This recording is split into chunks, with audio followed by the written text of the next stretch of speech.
Chloe would never have imagined, not even in her wildest dreams, how she could have driven me away when she loved me so much. The moment Chloe flipped on the living room light, she froze in place. The entire villa was empty. Besides her, there was no one else. In the middle of the night, while I was fast asleep, Chloe, lying next to me, suddenly cried out, "Ethan!" The next moment, she jolted awake and quickly burrowed into my arms.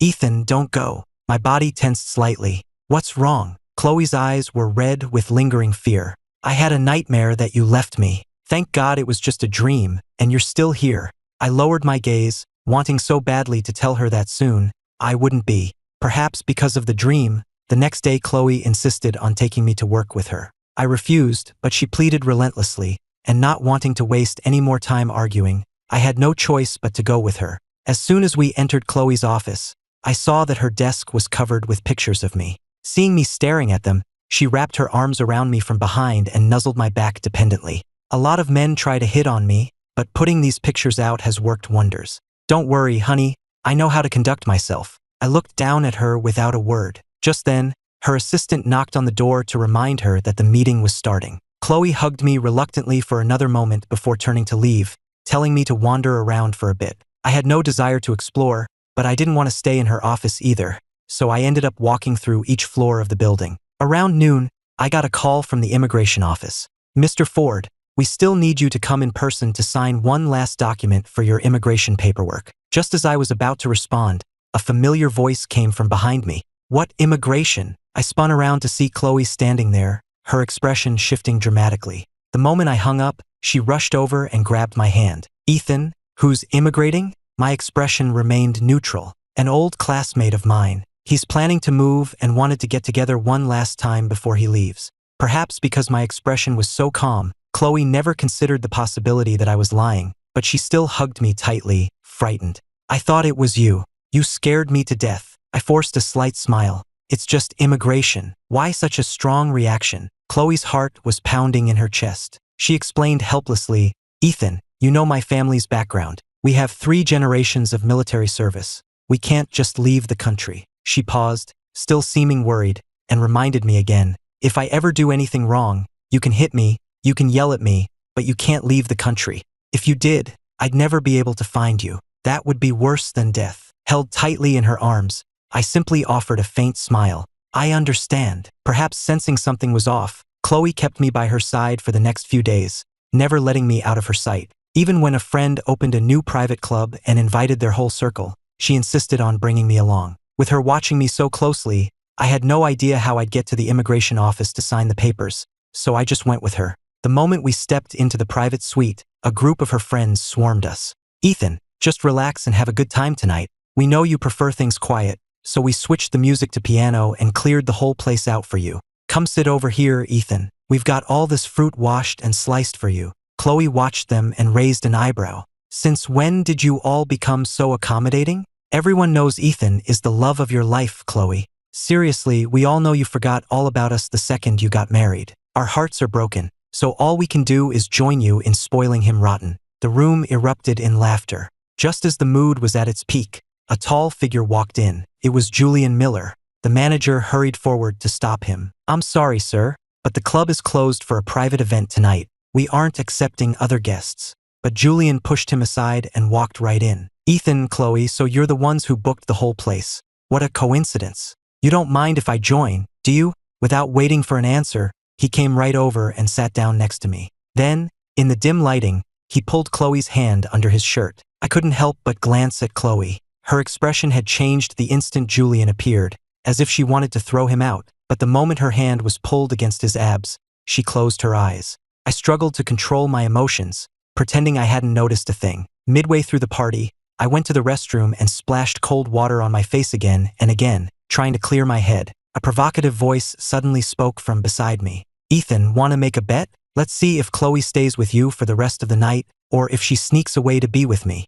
My body trembled slightly. Without a word, I shook the water from my hands and went back to the suite. A few moments later, Julian walked in too, and as he passed Chloe, he discreetly tapped her phone. Chloe opened her phone, and the short line of text made her expression change instantly. She then casually tossed the phone into her purse and stood up abruptly. "Ethan, I have to step out and make a call. You stay here, I'll be right back." Without waiting for my reply, she hurried away.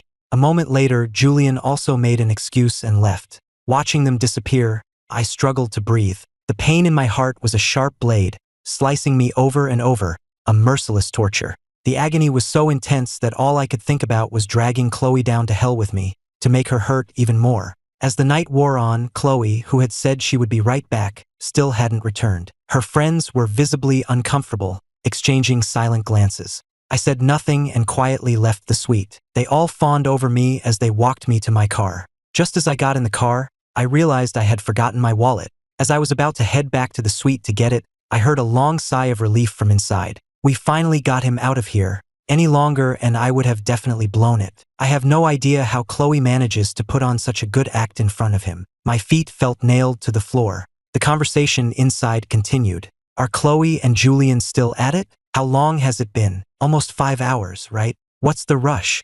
Still, they're being so obvious about it. It's a good thing I was quick thinking and had them turn up the music so Ethan wouldn't notice. You have no idea how nervous I was. What's there to be nervous about? You'll get used to it after you've covered for them a few more times like I have. I turned and walked away, so everyone knew. They were all in on it, hiding it from me. Her so-called best friends, so polite to my face, were helping her lie to me behind my back. I walked to the immigration office by myself, signed the papers feeling utterly defeated, and then went home alone. 3 days later, Chloe still hadn't come back. Instead, I got a call from Julian. Julian's smug voice came through the phone. "Ethan, I have some good news for you.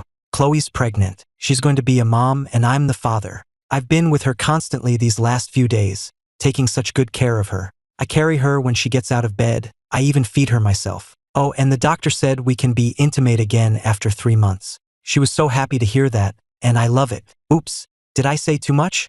You're not mad, are you, Ethan?" I didn't say a word. I didn't ask a single question. I just quietly pressed the record button. "Chloe, I can't wait to see how you feel when you hear this." On my birthday, Chloe spared no expense, booking the most luxurious hotel in New York City to throw me a party. The sheer opulence of the event left the guests in awe. Chloe's friends had also prepared elaborate gifts for me, but I couldn't have cared less. After what had happened, I had absolutely no goodwill left for any of them, but they didn't seem to notice. Soon, it was time to cut the cake and make a wish. Chloe wrapped her arms around me. "Ethan, it's your birthday. Do you have any wishes?"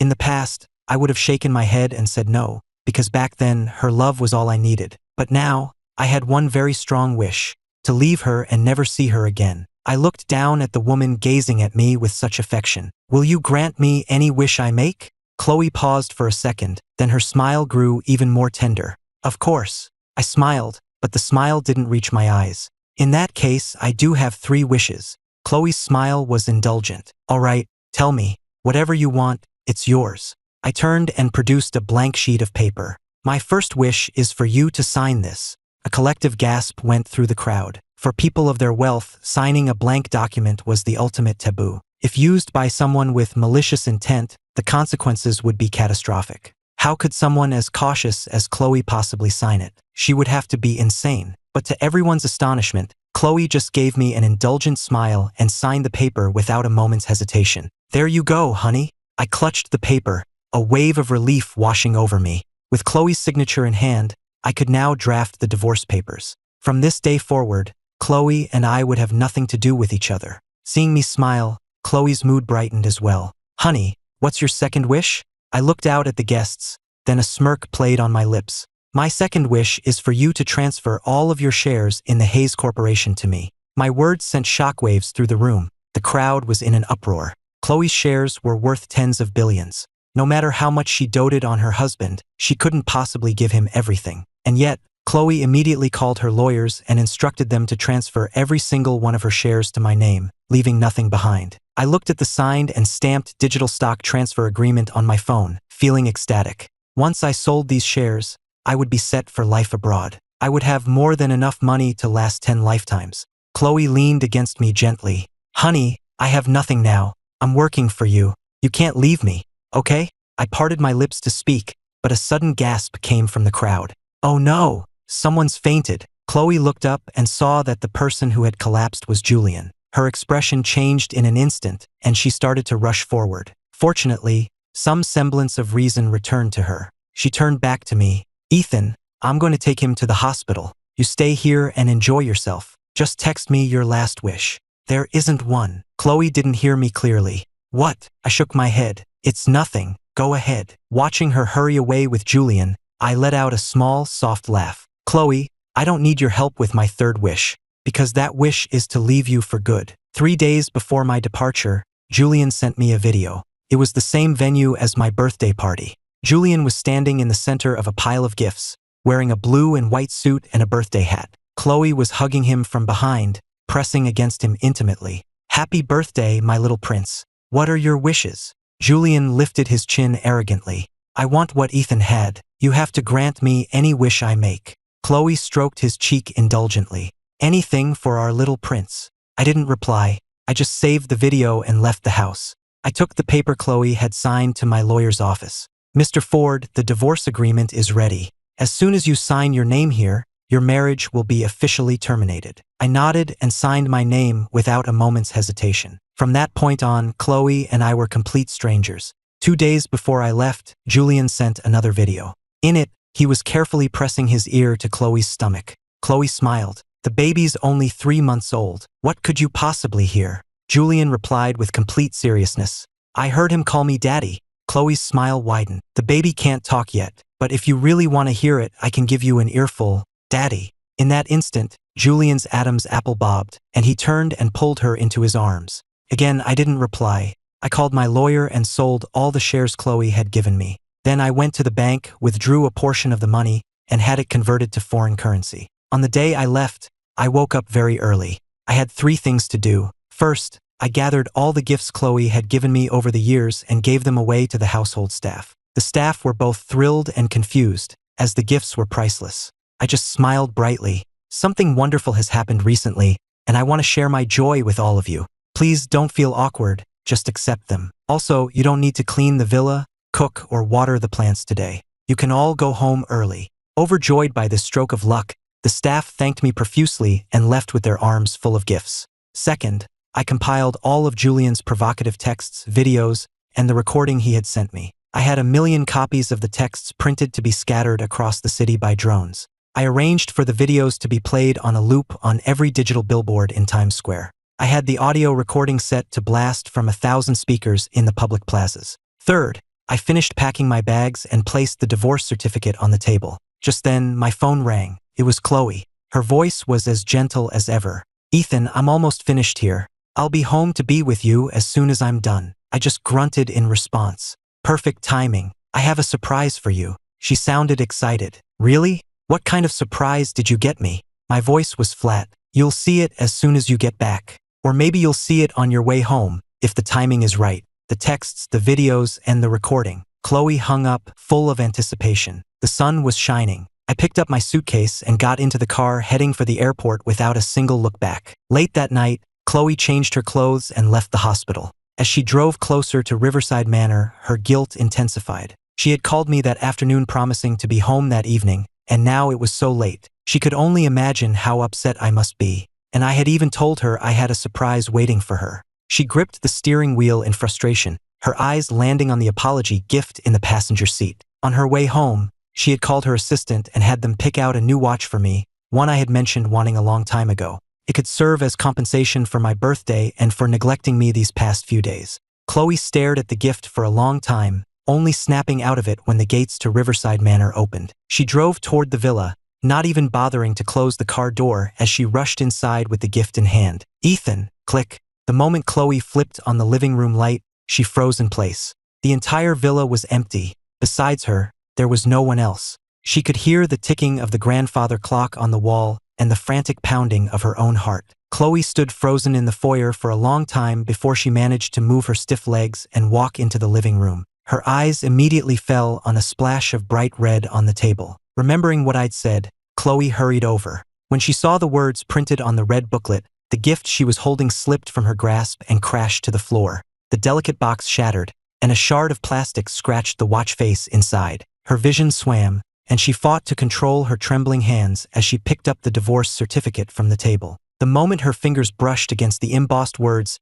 "divorce certificate," all the strength drained from her body. The woman who commanded boardrooms with an iron fist now lacked the courage to even open it. "Ma'am," the butler's voice snapped Chloe back to reality. She quickly stuffed the certificate into her pocket. She looked up to see the butler, Mr. Wallace, and a few other staff members standing nearby, holding various items. "Ma'am, when Mr. Ford left today, he gave us all these gifts. He said he wanted to share his happiness with us. We felt they were far too valuable and tried to return them, but he insisted we take them. We don't feel right keeping them, so we thought it best to bring them to you." Chloe couldn't hear a word they were saying. Her eyes were fixed on the gifts in their hands. Every single one was something she had either made herself or painstakingly selected just for me. I had cherished them so much. Why would I suddenly cast them aside and give them all away? She touched the certificate in her pocket. It felt like it was burning, so hot her hand began to shake. Yet her voice was unnervingly calm, a calmness that surprised even herself.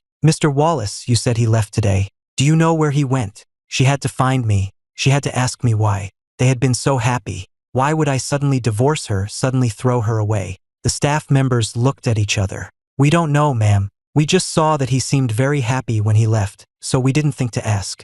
Chloe took a deep breath and gestured for them to place the gifts on a nearby table. After they had done so, they quietly excused themselves. As Chloe stared at the mountain of gifts, she noticed a piece of paper sticking out from underneath the pile. She pulled the paper out and was about to toss it away when the writing on it caught her eye. The paper was torn in several places, as if stabbed by the tip of a pen. Written on it was a list, the locations, dates, and number of times she and Julian had been together. I hadn't left her a single other word. After she read the last word, her knuckles turned white from how tightly she was gripping the paper. Just then, her phone began to vibrate frantically. She answered, and her assistant's panicked voice came through the line. "It's a disaster, Miss Hayes. Someone printed out details about you and Mr. Miller and used drones to drop them all over New York City. We've managed to intercept most of them, but a lot of people still saw the flyers. The shareholders are calling, demanding to know what's happening." Chloe crushed the paper in her hand. "Get PR and legal on this immediately.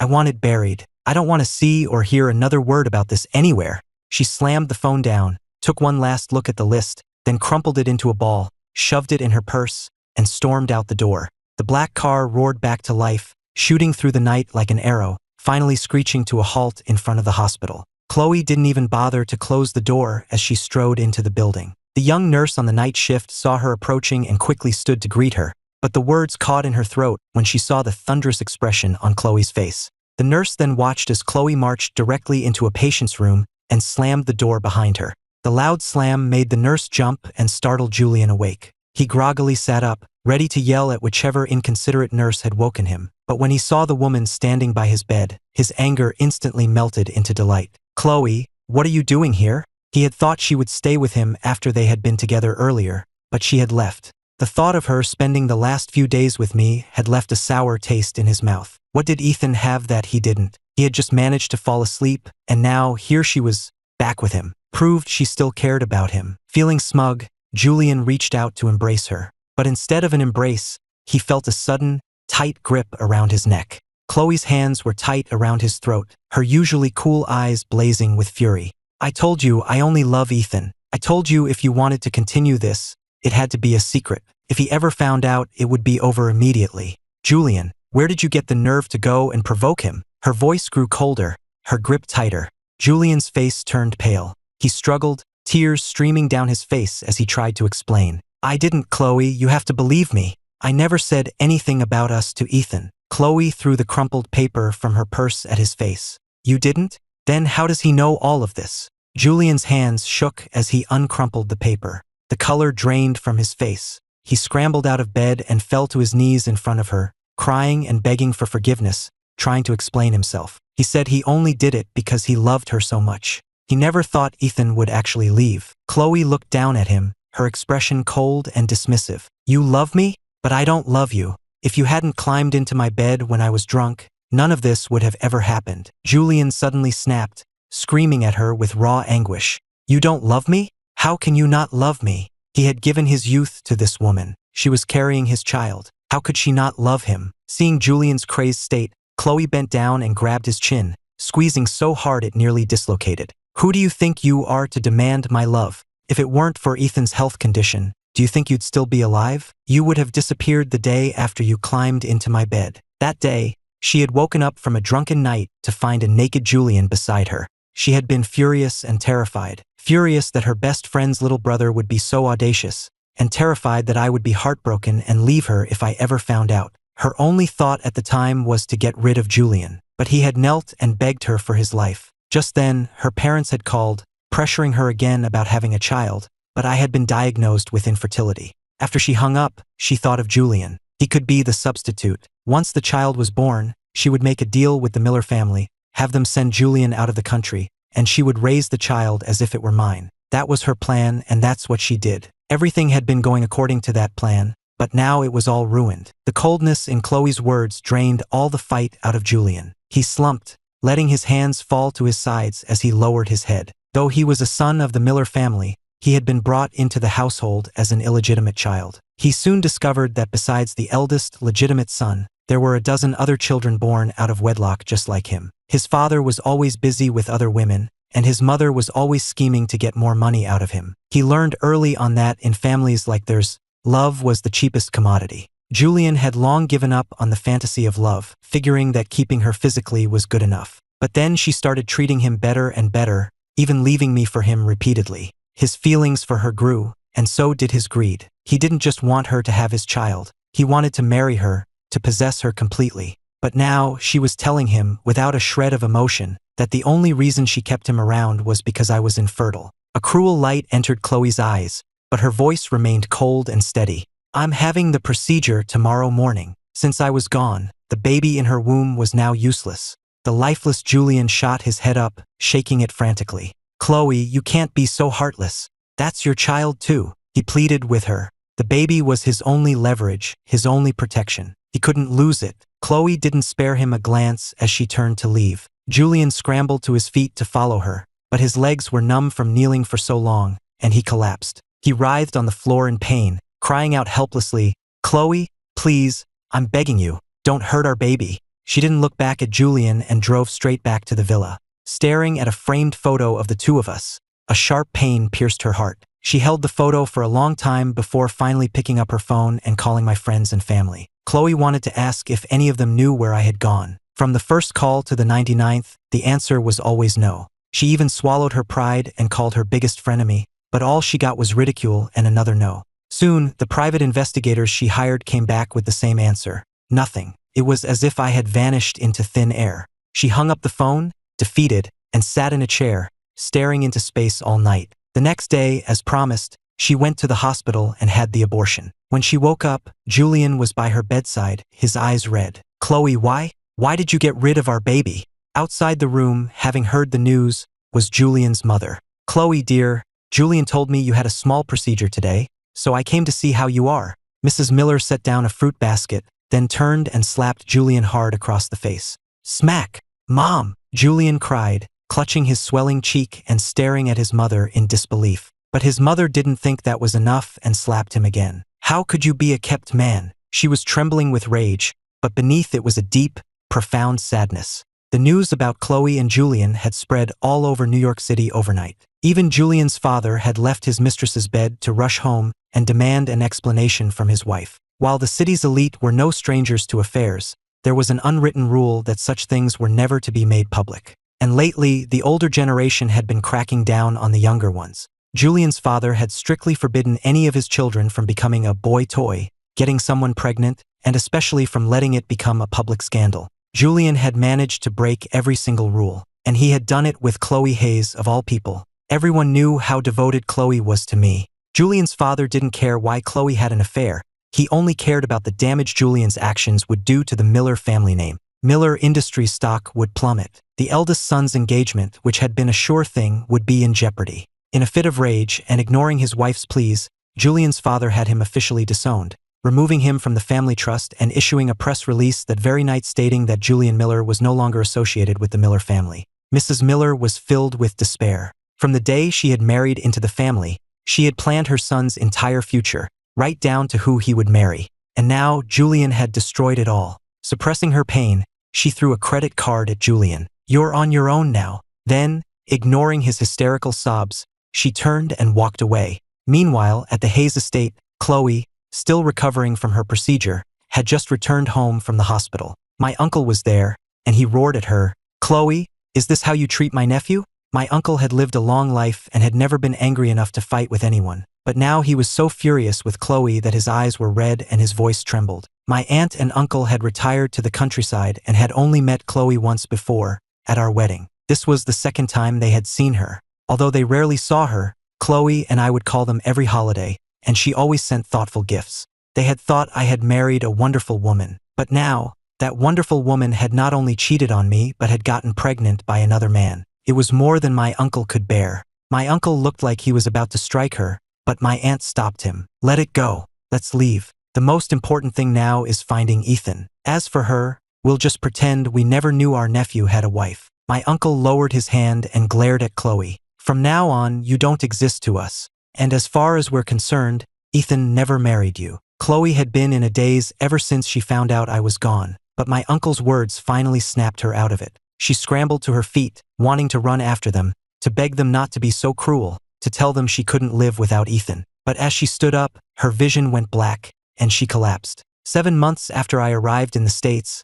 I got a call from a friend back home. By then, the money from Chloe's shares had afforded me a very comfortable life. I bought a brownstone in Manhattan, rented out the ground floor as a flower shop and the second floor to a neighbor for his boutique, keeping the top floors for myself. My daily routine consisted of watering the plants on my balcony, drinking coffee, and reading the paper. I took a sip of coffee and grimaced. Even after all this time, I still couldn't get used to the bitterness. I set the cup down on the small wrought iron table and answered the call. After the initial greetings, my friend spent the rest of the call updating me on Chloe and Julian. Apparently, after I left and exposed their affair, she had completely turned on him. She'd had the abortion, and my aunt and uncle had torn into her, disowning her completely. The Hayes family had spent a fortune trying to bury the story, but it was too late. The scandal had spread through New York City like wildfire. It was so bad that the family patriarch, who had been in seclusion for years, ordered Chloe to be removed from her position as CEO and demanded she turn over all her shares. That's when they discovered that she had already transferred all her shares to me and that I had sold them to their biggest competitor. The Hayes family ended up paying several times the market price to buy them back. The whole affair cost the Hayes family billions of dollars and severely damaged their standing among the city's elite. If her mother hadn't begged, Chloe would have been thrown out of the family. In the end, her mother took pity on her and gave her some of her own shares. Chloe, now with nothing to do, apparently spent her days drinking and clutching a photo of me, calling out my name. As for Julian, after the scandal broke, the Miller family disowned him, and he was fired from his job at the fashion magazine. He had no choice but to try and cling to Chloe, but she wanted nothing to do with him, and the Hayes family wouldn't let him near the estate. Desperate, he ended up on a hospital rooftop, threatening to jump unless he got a payout. He said he didn't need to marry her, but he needed money. The Hayes family refused to pay, so Chloe ended up giving him the money herself. But when he went to collect it, he tried to drug her again. This time he wasn't so lucky. Chloe turned the tables on him and had him sent to prison. I felt nothing as I listened to the story. After all, Chloe and Julian were just two people who had nothing to do with me anymore. I chatted with my friend for a few more minutes, then hung up, stretched, and went inside. The next morning, I went to see a show on Broadway with a new friend. The tragic love story on stage brought the audience to tears, but after my own disastrous marriage, I couldn't feel a thing. The couple in the play were torn apart by war and family feuds, but in the end, they found their way back to each other in their old age. And me? I had married the woman I fell in love with at first sight, and we had been inseparable for years. But in the end, Chloe still betrayed me. The marriage I had poured my entire soul into had ended in ruins, and I had lost all faith in love. That evening, I sat scrolling through my phone, sipping my coffee. The bitter liquid filled my mouth, and just as I was about to grimace, my phone buzzed. My expression changed as I listened to the call. It was from the mayor of my uncle's small town. He told me, with some hesitation, that my aunt had fallen ill ever since she heard what Chloe had done. My uncle was trying to care for her while still teaching at the local school. The mayor said he hoped I might come back to visit if I had the time. After I hung up, my eyes stung with tears. After my parents, my aunt and uncle were the kindest people in my life. They had called me often since I'd been away, always telling me to take care of myself. They only ever shared good news, never the bad. If the mayor hadn't called, I have no idea how long they would have kept this from me. I immediately had my assistant book the earliest flight home for the next morning and started packing. When my aunt and uncle saw me standing on their doorstep, they were shocked and overjoyed. They pulled me inside and sat me down on the living room sofa. "Weren't you doing well in America? What are you doing back so suddenly?" "I just wanted to come see you," I said, placing the gifts I'd brought on the table. My aunt sighed. "Oh, you shouldn't have wasted the money on a trip back here." Seeing the concern on her face warmed my heart. I took her hand. "Auntie, I heard you haven't been feeling well. I'm taking you both to a hospital in the city tomorrow for a checkup." My aunt immediately waved her hands in protest. "I'm perfectly fine.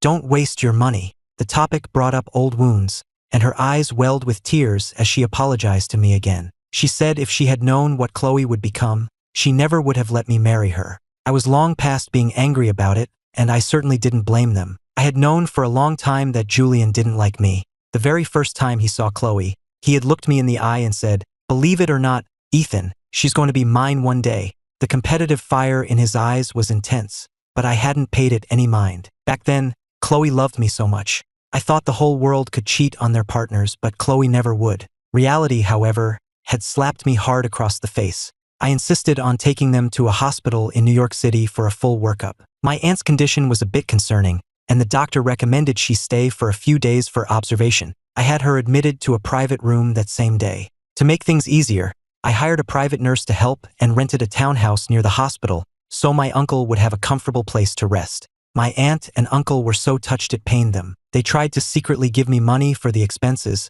but I always secretly put it back. They eventually stopped trying to argue. One evening, after the nurse's shift ended, I stepped out into the hallway to call the gardenia and order dinner for us. As I walked down the hall, I heard a nurse shouting from up ahead, "Make way! Critically ill patient coming through for surgery. Make way!" Everyone in the hallway pressed themselves against the walls to get out of the way. As the gurney rushed past, pushed by a team of doctors and nurses, I saw the patient's face and froze. It was Chloe. If we hadn't spent 5 years together, I wouldn't have recognized her. She looked completely different. Her face was gaunt and deathly pale, and she reeked so strongly of alcohol that people around her were covering their noses. I dug my nails into my palm and was about to keep walking when I heard people whispering nearby. Was that Chloe Hayes? What happened to her? She brought it on herself. She had a perfect husband and threw it all away for that Miller kid. I heard she's been drinking herself into the hospital ever since her husband left. I didn't catch the rest of what they said.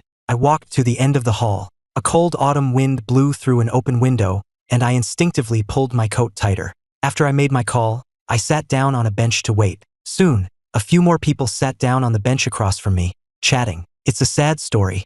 I heard that boy toy she cheated with had a rough time in prison. His mother had to pay a fortune to get him out on bail. The great Miss Hayes is back in the hospital. I wonder if he'll come take care of her this time. If you ask me, she had a winning hand and threw it all away. She had a perfect life and chose to ruin it for some boy toy." I listened, stunned, until a delivery guy from the gardenia handed me a large bag. I snapped out of it, thanked him, and carried the food back to the room. Once inside, I handed one of the meals to the nurse. The nurse thanked me and stepped out, leaving the three of us alone. I was distracted during dinner, thinking about what I'd overheard. My aunt put some food on my plate. "Ethan, what's wrong?" I snapped out of it and forced a smile, saying it was nothing. I was just thinking that with Chloe in the same hospital, if my aunt and uncle ran into her, the shock might make my aunt's condition worse. I had to find a way to keep them from seeing her. What I didn't know was that Chloe's parents had no intention of letting Julian go free. From the day he was released from prison and brought to the Hayes estate,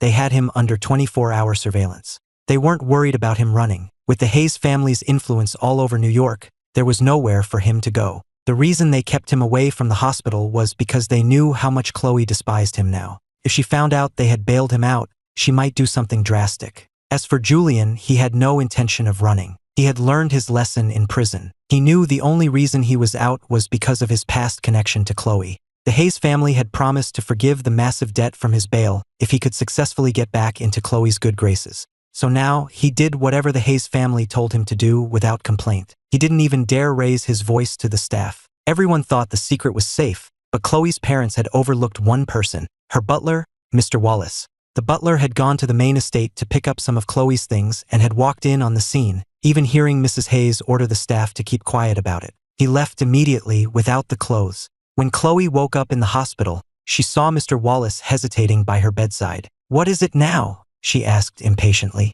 Her personality had changed a lot since I left. Mr. Wallace told her everything. that her parents had gotten Julian out of prison and the deal her mother had made with him. He also explained that her mother had ordered everyone to keep it a secret from Chloe, hoping to secure an heir for the Hayes family.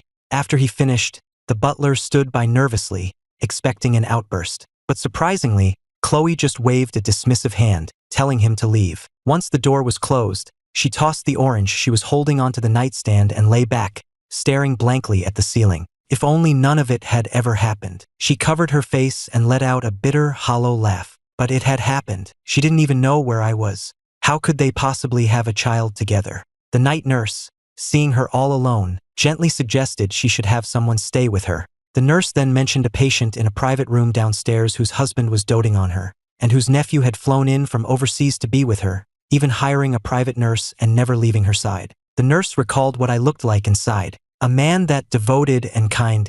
I wonder if he's married. The nurse was lost in thought and didn't notice Chloe's hand suddenly clench into a fist. After a long pause, Chloe suddenly asked, "Do you know the nephew's last name?" The nurse was taken aback. "I think it was Ford?" "Oh, I'm not really sure." With that, the nurse pushed her cart out of the room. The second the door clicked shut, Chloe threw back the covers, slipped on her shoes, and ran out of the room. The closer she got to my aunt's floor, the more her heart pounded with excitement. It was me. It had to be me. At first, Chloe hadn't been paying attention, but when the nurse described my appearance, mentioning the small mole near the corner of my eye, she grew suspicious. I was the only person she knew with a mark like that. She started to get excited, and when the nurse mentioned the last name Ford, she knew for sure. I was back, and I was so close. Ignoring her own weak condition, Chloe ran downstairs and began searching room by room. Suddenly, she froze.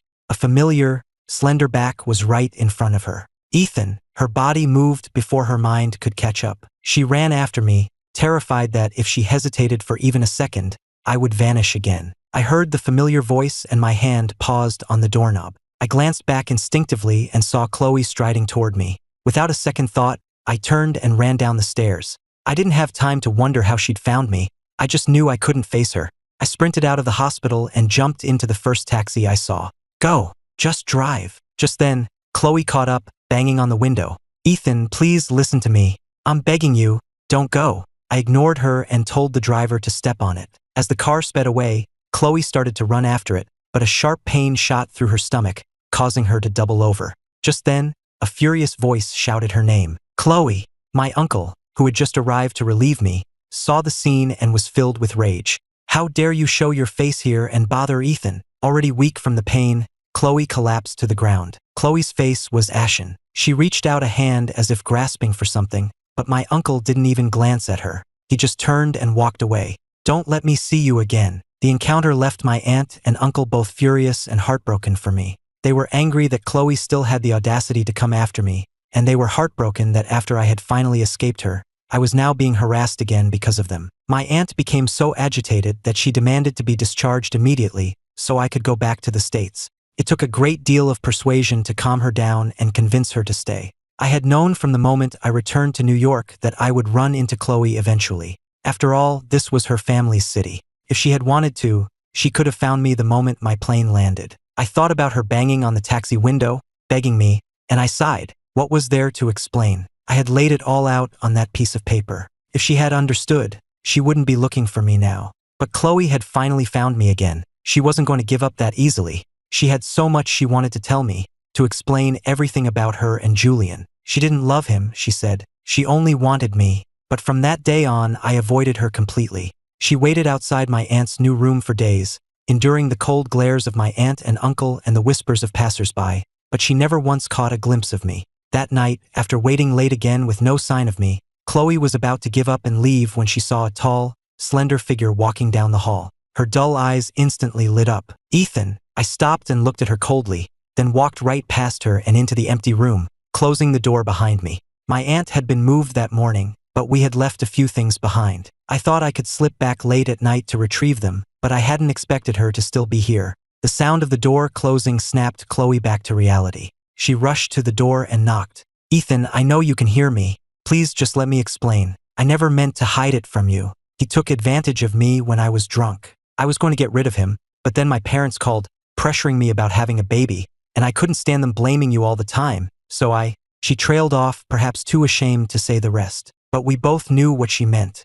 On the other side of the door, I leaned against the wood, my eyes filled with bitter irony. The day I found out, the pain had been so intense I could barely breathe. She had so many other options, so many better ways to handle the situation, but she chose the most degrading one. And even if she had just paid Julian off, he was still a man she had slept with. Knowing her, she would have eventually gone back to him behind my back anyway. The simplest solution would have been to go to our bedroom that night. But the truth is, her attitude toward Julian had started to change long before that night. It used to be that my name was the only man's name she ever mentioned. Then, slowly, she started talking about Julian. Looking back, Julian climbing into her bed just gave her the perfect excuse. I closed my eyes in anguish. No matter how much Chloe pleaded from the other side of the door, I remained silent. Hours passed, but she was still outside, pleading, as if she wouldn't leave until I gave her an answer. Her choked sobs were driving me crazy, and they were starting to disturb the other patients on the floor. The patient in the next room opened his door to complain,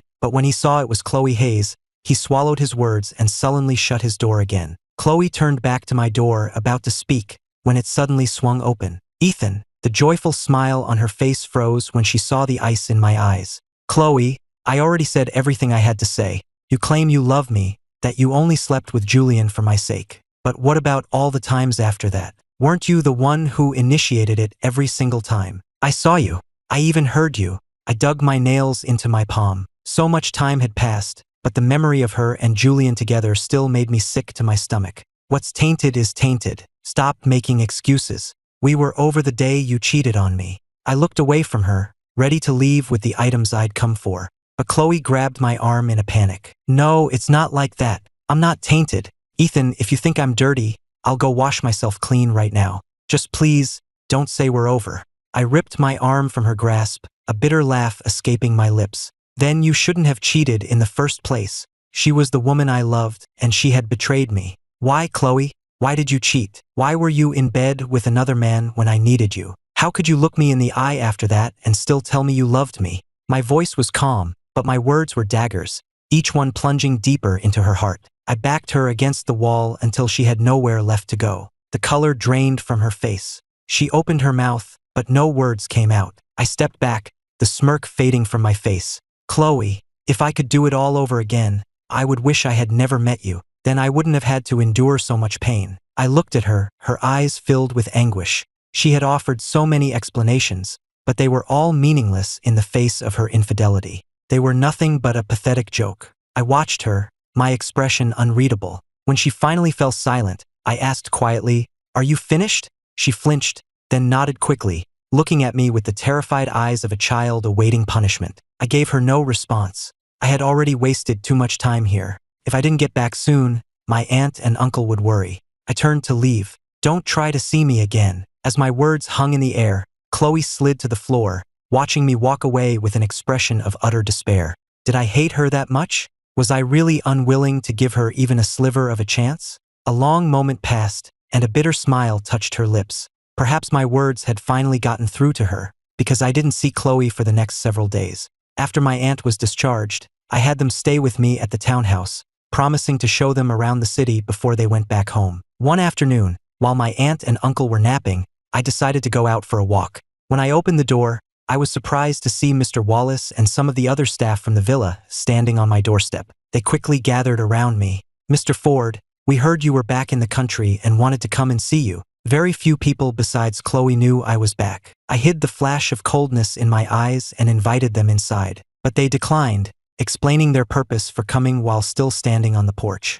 Apparently, after I left, they had returned the gifts I'd given them to Chloe. A few days later, Chloe had given them new gifts, thanking them for taking such good care of me over the years. Having accepted her gifts, they felt they owed her. They had come to try and persuade me to give her another chance, saying that she deeply regretted her mistakes. They said they couldn't bear to see her in such a miserable state. I found it laughable. Since Chloe couldn't get to me herself, she had sent others to do her bidding. I knew they meant well, so I just smiled and said nothing. Taking the hint, they made some small talk and then left. The encounter had ruined my mood for a walk, so I went back inside for a nap, but my sleep was fitful and uneasy. I hadn't dreamed of Chloe once during my months away, but now I was dreaming of her, and we were at our wedding. In the dream, she stood before me, holding the wedding ring she had designed herself, gazing lovingly at the man in the white suit. "Ethan, will you marry me?" I will be loyal to you, love you, and be with you for the rest of my life. I will never betray you." The man in front of her finally moved, revealing a handsome but unfamiliar face. It wasn't me, it was Julian. But Chloe didn't seem to notice, and continued to gaze at him with adoration. Just as Julian was about to speak, I jolted awake. I stared out the window, shaken. It had been a very strange dream. Knock, knock. "Ethan, are you awake?" My aunt called from the other side of the door.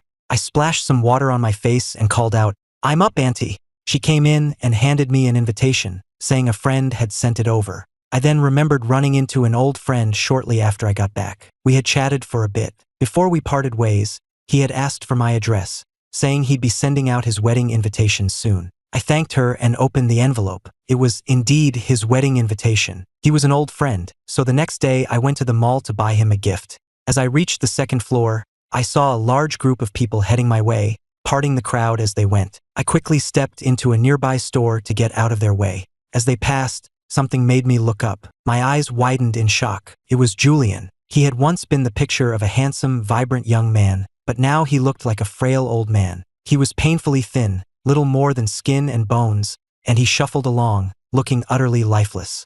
I wasn't the only one shocked by his appearance. People around him were whispering, "Is that Julian Miller? I can't believe it. What happened to him? Are the Hayeses starving him?" Someone nearby scoffed. "Are you kidding? My sister works for the Hayes family. She says they practically force-feed him, but the man has no luck left. He throws up everything he eats. And on top of that, ever since Chloe found out he was staying at the estate, she's been finding new ways to torment him every day. If his mother wasn't watching him like a hawk, he'd probably be dead by now. They only let him out for some air because he's in such bad shape." I pushed aside my complicated feelings and walked into another store. Everyone assumed Julian would be living in luxury after the Hayes family bailed him out, but that clearly wasn't the case. He couldn't even go for a walk without being watched around the clock, like a prisoner in the yard. But I felt no pity for him. He had brought all of this on himself. I put him out of my mind and focused on finding a gift. On the day of the wedding, I saw Chloe. The smile instantly vanished from my face. The ceremony had just ended. Without even staying for the reception, I asked the person next to me to give my apologies to the groom and headed for the door. I had completely forgotten that the groom was not only my friend, but also one of Chloe's old college classmates. Seeing me leave, Chloe immediately got up and ran after me. "Ethan!" she cried, grabbing my arm. "Ethan, I can answer your question from the other night. I only did it because I couldn't bear to see you suffer because of your infertility. That's why I let Julian take your place. I was only nice to him because I was worried about the baby. Since you don't like him, I'll get rid of him. I'll never make another mistake again, I promise." She looked at me with desperate hope in her eyes, as if a single nod from me would be enough for her to have Julian killed. I looked at her, my heart filling with disappointment. After all this time, she was still blaming me for her affair, claiming she only did it because of my condition. She still thought I had left her because of Julian. She seemed to think I was agreeing with her. The thought that getting rid of Julian would bring me back to her made her more and more agitated, and she leaned in to kiss me. Smack! My hand connected with her cheek before her lips could touch mine. "Chloe, are you insane?" I realized then that she had never once considered herself to be the cause of our failed marriage. She genuinely believed that if she could just fix the problem, I would come back to her. But she was the problem. The thought that the woman I once loved was now capable of such cruelty filled me with disappointment. "How did you become this person? Why can't you see that you are the problem?" Chloe clutched her stinging cheek, stunned. After a moment, a bitter smile formed on her lips. "I am crazy. Every single night since you left, I have nightmares. You're always leaving me, always telling me you don't want me. The nightmares are driving me insane. I'll do anything to get you back." With that, she turned and walked away, disappearing into the pouring rain. "Chloe!" I shouted, but she didn't stop. She was completely insane. I heard later that Chloe, in her desperate attempt to win me back, had some men break Julian's legs and dump him in some remote rural town. The trauma drove him mad. Seeing that he was now useless to her plans, Chloe's mother gave up on him, paid him off, and washed her hands of the whole affair. In that small town, Julian clutched the bank card and finally broke down, sobbing. Everything was gone. The Millers didn't want him. Chloe didn't want him. What reason did he have to live? He fell apart, but no one offered him any comfort or pity. The locals just rolled their eyes at his pathetic wailing. But then, a slender figure appeared in his doorway, and a neighbor who had been watching quickly bowed and scurried away. "Ms. Hayes, Chloe ignored the man and stood before Julian's door. When his sobs subsided, she pushed the door open and went inside. Julian stared at her, his shock quickly turning to pure hatred. "Are you satisfied now, Chloe? Look at what you've done to me. I have nothing left." Chloe looked at his contorted face and sneered. "Satisfied? I think you got off easy." The thought that this man had made a fool of her, had cost her me, sent a fresh wave of rage through her. She strode forward and grabbed his chin, her voice like ice. "You should be grateful you're still breathing. The worst is yet to come." The hatred in Julian's eyes was slowly replaced by terror. During his time at the Hayes estate, he had learned just how ruthless Chloe could be. Even with his mother's people watching him around the clock, Chloe's people had still found ways to get to him, to torment him. If he hadn't been so lucky, he would have been dead already. Feeling him tremble in her grasp, Chloe's eyes darkened. "If it weren't for the fact that I disapproved of her cruelty, Julian wouldn't still be alive." She shoved him away in disgust and wiped her hand with a handkerchief. "Stay out of my sight. If I ever see you again, what I did to your legs will seem like a mercy." With that, she slammed the door, leaving him alone with her vicious threat, which sent a shiver down his spine. Back in New York, I said a reluctant goodbye to my aunt and uncle. Seeing them off in the car, I had arranged to take them home. With my family taken care of, it was time for me to go back to my new life. Staying here would only bring more pain. I quickened my pace, planning to talk to the landlord about ending my lease. "What? You're saying someone already bought the place and put it in my name?" I stared at the old man, my eyes wide. The old man, rocking in his chair, handed me the deed. "See for yourself. Your name's right there."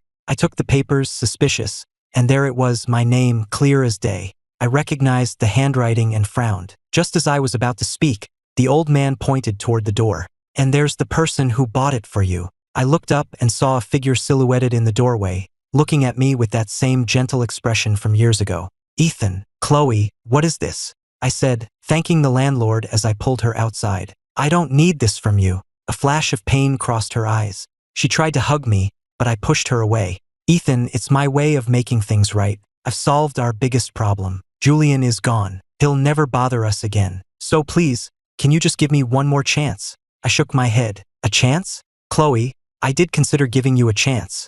Her eyes lit up, but then fell as I continued. "If you had come to our bedroom that night, or if you had told me the truth the next day, maybe we could have worked through it. But you didn't. You and Julian were together in every corner of that house, even right next to me. That night at the club, when you were with him, I realized all your friends knew about it too." I shoved my cold hands in my pockets and sighed. In that moment, I wondered if I was the only fool in the world, the only one you weren't letting in on the secret. I gave a small, bitter laugh. "So, to punish you, I took all your shares on my birthday. I don't need this townhouse. Your buying it for me means nothing." I turned to leave, but her arms wrapped tightly around my waist. I looked down at her hands, and as I was about to pull them away, she whispered, her voice trembling, "Ethan, I'm so sorry." My words had finally gotten through to her. She was finally ready to admit her own mistakes. She would apologize, try to make it up to me, and beg for my forgiveness. But it was too late. She could have apologized the day after it happened. She could have apologized while there was still a part of me that loved her.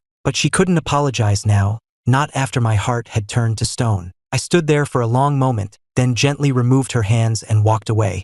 "Ethan," she cried, blocking my path. She asked why I wouldn't give her another chance. From the moment she saw me again, she had been trying to win me back, but nothing she said or did could move me. "You used to love me so much. Why can't you give me another chance? If you hate the house because he was there, I'll sell it. If you hate the gifts I gave you, I'll buy you new ones. If you think I'm tainted, I'll wash myself 1,000 times. But what if it's your heart that's tainted?" I asked. She had no answer. I smiled, and without another glance, I left her standing there alone. The next day, I started packing for my return trip. I had offered to bring my aunt and uncle back with me, but they had lived in their small town their whole lives and couldn't bear to leave. I didn't press the issue. Before I left their house, I secretly tucked a bank card under their pillow. That night, I met up with some old friends for a farewell dinner. "Who knows when we'll see you again after you leave," one of them said sadly.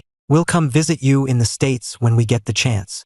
I nodded, and we all exchanged addresses. We drank and talked late into the night. I finished my tea and was about to call the waiter for a refill when one of my drunker friends insisted on getting it himself. We all tried to get him to sit down, but he grabbed the teapot and stumbled out of the room. A moment later, we heard shouting. We all looked at each other and rushed out to see our friend in a shoving match with another group of drunk men. My heart clenched, and my friends and I moved to intervene. Suddenly, one of the men grabbed a bottle and swung it at my head. "Ethan!" a panicked voice cried out, and in the next second, Chloe, who had appeared out of nowhere, shoved me out of the way. The bottle shattered against her head, and glass and blood rained down on the floor. The entire restaurant fell silent for a beat, then erupted into chaos. "He's killed her!" someone screamed. But Chloe ignored the commotion, frantically checking me over from head to toe. When she was sure I was unharmed, she finally breathed a sigh of relief. I looked at her coldly. "You didn't have to do that, Chloe. I would have dodged it. I had taken self-defense classes during my time away. If she hadn't interfered, I would have had the man on the ground in seconds." Her hand, which had been gripping my shoulder, fell away. I was telling her that I could take care of myself now, that I was fine without her. Unlike her, who had apparently fallen apart. Just as she was about to speak, the restaurant manager arrived with his staff. The manager directed his staff to give Chloe first aid while he tried to control the chaos. But Chloe just stood there, unmoving, and reached for my hand. I pushed her hand away and told my friends I would help them get the man who had attacked me to the hospital. But one of them stopped me, saying the night was supposed to be my farewell dinner, and they were sorry it had turned into such a mess. They felt too guilty to trouble me any further. He gently pushed me toward the door, telling me to go home and finish packing. I didn't argue. I just turned and left. "Ethan!" Chloe had been watching me, and when she heard my friend mention packing, a look of panic crossed her face. She grabbed my hand. "Ethan, you're packing? Where are you going?" The staff had cleaned the blood from her forehead, leaving a nasty gash. That, combined with the panic in her eyes, made her look both pathetic and ridiculous. I didn't answer, just tried to pull my hand away, but her grip was like iron. "Tell me, where are you going?" she asked, her voice trembling. I remained cold and silent. "Ethan," I finally met her gaze and said coolly, "where I'm going is none of your business." While she was stunned into silence, I yanked my hand free and walked out the door. "Ethan," she started to run after me, but in the next instant, a speeding car slammed into her. I spun around, my eyes wide with horror at the scene before me. The accident left Chloe paralyzed from the waist down. She became a shell of her former self, spending her days clutching our wedding photo and whispering my name. People who knew us couldn't bear to see it and came to me, urging me to visit her. After all, they said, we had been husband and wife. But every time I refused. What was there to see? Whatever had been between us was long dead. Eventually, they all gave up and left me alone. One day, after sending away yet another person who had come to plead Chloe's case, I was about to close the door when a woman's voice called out, "Wait!" I looked up and saw Chloe's mother standing before me, her eyes filled with a deep weariness. I offered her a cup of tea. She accepted it with a quiet thank you, and after a sip, explained that she had come to ask me, again, to visit Chloe in the hospital. Seeing the pleading look in her eyes, I was taken aback. From the day I married her daughter, she had despised me. No matter what I did, it was never good enough. Her eyes had always been cold when she looked at me. This was the first time I had ever seen her look at me with anything resembling warmth. My grip on my teacup tightened. "I'm sorry," I said, "but whatever was between Chloe and me is over. The fact that I don't hate her is the most I can offer." At my words, she seemed to age another 10 years. But the thought of her daughter in that wheelchair made her press on. "But you were married for 5 years. She loved you so much. She would have done anything for you." I let out a short, bitter laugh. "And what good did that love do? She still cheated on me. And it wasn't just her hiding it. Her friends hid it. And I'm sure you knew about it too, didn't you?" After the scandal with the drones, there was no way she couldn't have known. As I expected, her expression faltered. From the day we were married, she had been pressuring Chloe to have a child. But I was infertile, and Chloe loved me enough not to care. This infuriated her mother, who had never treated me with anything but disdain. So when she found out Chloe was pregnant with Julian's child, she had thrown all propriety to the wind, conveniently forgetting that infidelity was a great shame to the Hayes family. She didn't care that her husband was furious with her, or that I was heartbroken. All that mattered to her was getting a grandchild. Seeing her reaction confirmed my suspicions. A bitter irony filled me. She had supported her daughter's affair, and now she was here trying to persuade me to go back to her? "Mrs. Hayes, please go back and tell your daughter that she's not just torturing herself, she's torturing me. Isn't the pain she's already caused me enough? Does she want to drive me to my grave?" I made a gesture toward the door, indicating our conversation was over. She had no choice but to leave. Back at the hospital, when Chloe saw her mother return alone, the last spark of hope in her eyes died. She said nothing, just waved her mother away. She picked up our wedding photo, and a tear of regret fell on my smiling face. She had known, from the very beginning, that if she hadn't wanted it, Julian would never have ended up in her bed. But she had told herself over and over that she was only doing it for me. But with each betrayal, a part of her had fallen for Julian. How ironic. The woman who had stood at the altar and promised to be faithful to me forever had been the one to betray me. She set the photo down. Her lifeless eyes flickered, finally landing on the fruit knife on her bedside table. I had asked her what she would do if her heart was tainted. Now she finally had an answer. She would cut it out. "She's dead!" the night nurse screamed when she saw the bloody scene in the hospital room. Down the hall, Chloe's mother heard the scream, and the thermos she was carrying slipped from her grasp and crashed to the floor. She shoved past the horrified nurse and saw the scene inside. Her legs gave out and she collapsed to her knees. Chloe was lying in her bed, looking peaceful, with a fruit knife plunged deep into her heart. When I heard the news of Chloe's death, I stood frozen for a long time. A single tear escaped and rolled down my cheek, snapping me back to reality. I wiped it away, and without a word, I picked up my suitcase and walked out the door. As the plane took off, I looked out the window for one last time. I would never return to New York City again.